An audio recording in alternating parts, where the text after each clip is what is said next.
Bonjour à tous, bienvenue dans cette analyse de fin de mois d'août, où on va parler du SP500, du BTC, et on terminera par l'Ethereum.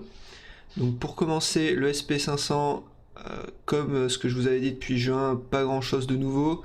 On a eu une nouvelle intervention de Jérôme Powell de la Fed pour nous dire pas grand chose encore une fois.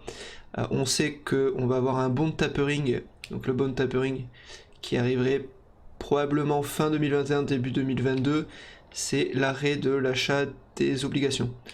Donc stopper l'achat des obligations, enfin l'achat d'obligations ça permet de stabiliser les taux d'intérêt. Donc là on peut commencer à imaginer que la Fed pour un futur 2022-2023 pourra réaugmenter les taux d'intérêt, ce qui aura une conséquence négative moyen terme sur le marché. Mais comme il a expliqué durant son interview, il n'y a pas de rush. Donc il n'y a pas de rush. De toute façon, cette donnée sera absorbée par le marché. C'est pour ça que je conserve ce plan ou cette correction que vous voyez à l'écran avec un premier palier à 3950 points, un deuxième palier à 3500 points sur le VWAP sont les targets de rachat suite à l'absorption de cette donnée. Le DXY, donc le dollar, toujours en corrélation négative par rapport à ce mouvement. Ce qui se passe actuellement sur le SP500, on voit qu'il est toujours sous sa ligne de tendance, il n'arrive pas à repasser en dessous, il est dans les targets de vente, il continue à augmenter, je vous avais expliqué en période d'incertitude, le SP500 ne peut que monter car les actions les moins avec les capitalisations les moins fortes sont remplacées par d'autres. Donc à la fin, l'indice est toujours haussier, à part dans les périodes de baisse. Le RSI a été, la divergence a été invalidée. De toute façon, on voit qu'en weekly, le RSI, il est pas hyper, il nous donne pas trop d'informations. Faut se positionner en monthly pour avoir de vraies, divergences intéressantes pour une décélération du prix. De toute façon, le SP500, à part si vous le boursicoter, c'est pas la peine de le regarder en dessous de daily. Rester en weekly, moi, c'est l'unité de temps qui me satisfait le plus. Donc pour l'instant, on garde ce plan, on change rien. De toute façon, Jérôme Powell et la Fed n'ont rien dit de nouveau. Voilà, nous allons passer sur une analyse du BTC.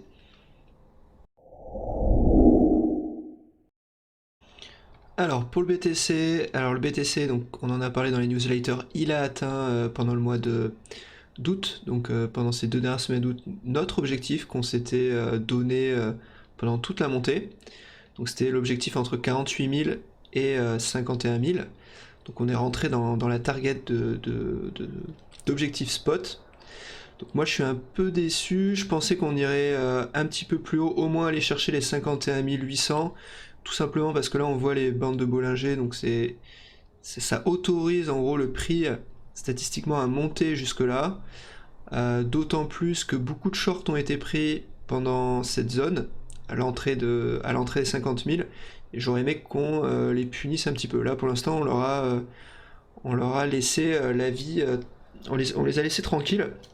Donc c'est un peu trop simple. Donc c'est pour ça que je vous ai fait cette espèce de zigzag là, parce que j'aimerais bien aller chercher ces 51 800, 52 000 avant de redescendre. Gros zigzag aussi parce que vous l'avez vu dans les newsletters, je vous ai parlé d'une grosse volatilité du mois de septembre.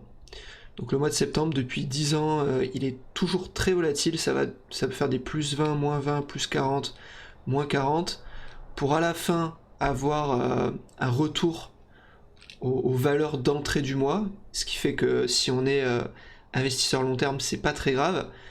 Cependant, si vous êtes scalper ou trader journalier, oubliez ce mois.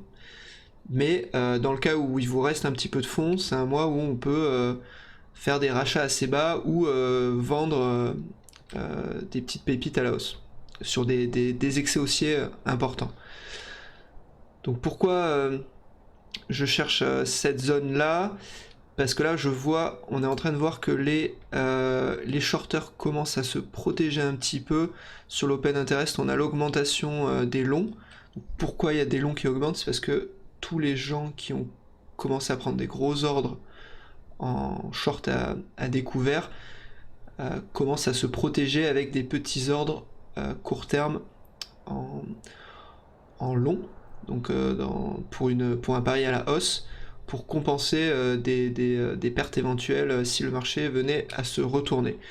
On voit néanmoins que sur le BTC, le market sentiment est à la vente, et on a un volume delta qui est plus important à la vente qu'à la hausse sur les derniers jours. Donc si on revient sur le BTC, niveau RSI et oscillateur, donc on avait une divergence qui s'est confirmée.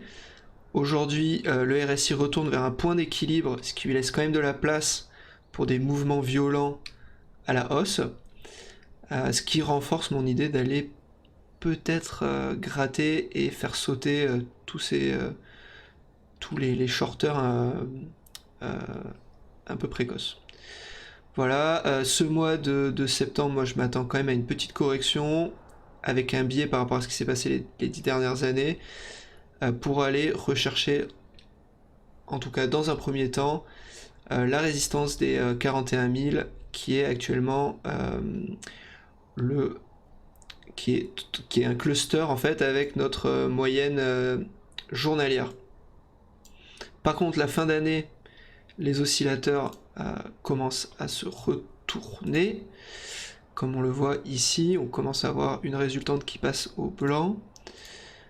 Tout ça pour dire que malgré, si vous n'avez pas réussi à prendre des gains rapides ici, moi je prévois quand même une fin d'année assez haussière, vers des targets jusqu'aux 85 000.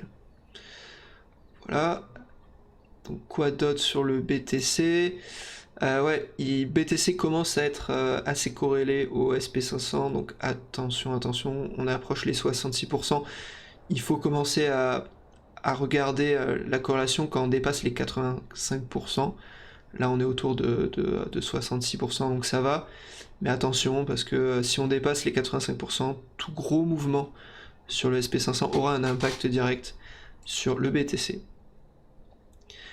Voilà, je crois qu'il n'y a rien de plus. Je vous montrerai des backslides à la fin pour qu'on voit un petit peu la dangerosité de la volatilité du mois de septembre. Maintenant, on va passer une analyse sur Ethereum.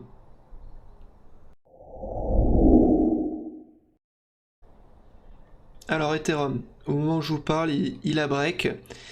Il a break sa résistance des 3352. Il était posé sur son point de contrôle depuis quelques jours qu'il a rejeté 3 fois de suite.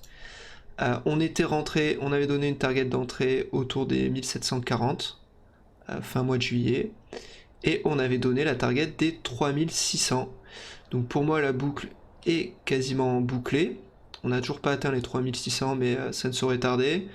On a eu cet excès haussier qui pour moi est en tout cas une prise de 2 TP.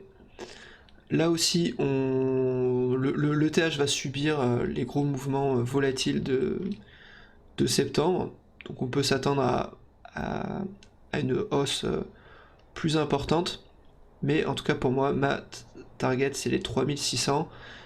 Et on verra, j'espère en tout cas que le marché va souffler et qu'on va retaguer une fois autour de fin septembre notre moyenne journalière, qui est aussi un cluster avec un support journalier. Donc la même target en gros que BTC, mais avec le support de la correction de mai et la moyenne journalière. Niveau RSI, là aussi on a reset quasiment, donc ça laisse, on n'est quand même pas en surachat encore, donc ça laisse quand même de la place. Mais pour moi, au niveau statistique, j'ai atteint mon objectif, le cluster qu'on avait identifié. Donc ça a mis plus de temps que le BTC, parce qu'on était sorti de notre canal de régression qui qui nous avait quand même maintenu dans une tendance haussière assez phénoménale. Cette sortie avait arbitré le BTC par le ETH à l'avantage du BTC. Actuellement, c'est l'inverse qui se passe parce qu'on avait ce retard d'objectif. Voilà, objectif atteint. Maintenant, moi je vais souffler avant de reprendre des positions spéculatives, en tout cas. Voilà, j'espère que c'était clair, que vous avez pris plein de gains durant cette superbe remontada. Et maintenant, je vais conclure. Alors, pour la conclusion, j'ai quelques backslides. Donc, ce que je vous expliquais tout à l'heure sur la volatilité dangereuse du mois de septembre. Donc, il faut savoir que là, on était en phase d'accumulation depuis... donc, c'est les données Glassnode, hein, d'une analyse on-chain. On était en phase d'accumulation depuis quasiment mai. Et très peu de cette accumulation a été distribuée, a été vendue sur les marchés. Généralement, ces baleines qui accumulent distribuent leurs tokens pendant les phases très volatiles, tout simplement parce que y a beaucoup de volume, donc c'est simple de découler une grosse somme de liquidité. Comme on peut le voir sur le passé, le mois de septembre est hyper volatile. Surtout début septembre, comme vous voyez à chaque fois, donc ça c'est en pourcentage, hein, qu'on a 20%, 40%, c'est pas du tout rare d'avoir des moins 11, d'être au-delà de 10% de volatilité à l'hausse comme à la baisse. Ce qu'il faut retenir, c'est que en moyenne, à la fin du mois, généralement, on revient quasiment au prix d'entrée, on est autour de moins 6% en moyenne de perte sur vos fonds si vous ne touchez à rien, ce qui est peu au final. Donc voilà, faudra rester prudent, faudra pas sortir au bottom, faudra essayer de vendre quand il y a des excès. En tout cas, restez prudent. Si vous êtes investisseur long terme, je vous conseille de toucher à rien, continuez d'accumuler, faites du farming, tous ces petits moyens qui vont vous permettre de compenser cette perte sur retour cette perte de retour sur investissement de 6% qui est assez faible. Compensez-le avec des moyens intelligents. Voilà, donc le mois de septembre, là ici on a le détail, en plus d'être volatile, donc ça c'est la somme à la fin du mois. Donc il y a quand même des pertes qui peuvent aller au-delà de 20%, mais là c'était l'époque où le BTC était hyper volatile. On a une moyenne en tout de 6%, moins 6%, si je me rappelle bien. Et rester, voilà, par contre, à l'opposé, novembre, c'est jackpot, quoi. Faut rester patient, garder un peu de liquidité, investir pour plus tard des mois plus simples à trader et à prédire. Alors, le prochain backslide, donc c'est la conclusion. Le marché boursier US, donc pas trop de changements. L'orange diesel de prendre de profit, on y est. C'est du only up pour l'instant, mais ça c'est plutôt dû à l'indice du SP500 qu'autre chose. Mais pour moi, on est dans une phase de prise de profit pour anticiper encore une fois une future hausse des taux d'intérêt, même si ça n'a pas été officialisé. Le marché absorbera à l'avance cette info. Si on perd le support des 4140, on ira chercher donc nos deux targets privilégiés qu'on a définis dans l'analyse. Pour les crypto-monnaies, donc super nouvelle. Par rapport aux objectifs définis dès début juillet, fin juin, le BTC a atteint son objectif, même si j'espère que la volatilité va me donner une sortie un peu plus sympa, autour des 51,8, voire plus. Et le TH, il nous a fait sa boucle, donc 1740 ou 3600 $, top. Donc je l'ai validé, on n'a pas encore atteint là au moment où je fais la vidéo, on est à 3560 je crois le top. C'est pas mal, hein. On est proche, en tout cas j'ai quand même pris mes profits déjà. Ces zones c'est des zones de profit, encore une fois, pour les traders moyen terme. Les investisseurs, gardez vos tokens, continuez à accumuler. Le mois de septembre est violent, attention, mais à la fin, on s'en sort toujours pas trop mal, en fin septembre. Il va falloir être courageux face à tout ça. Voilà, bonne fin de journée à tous.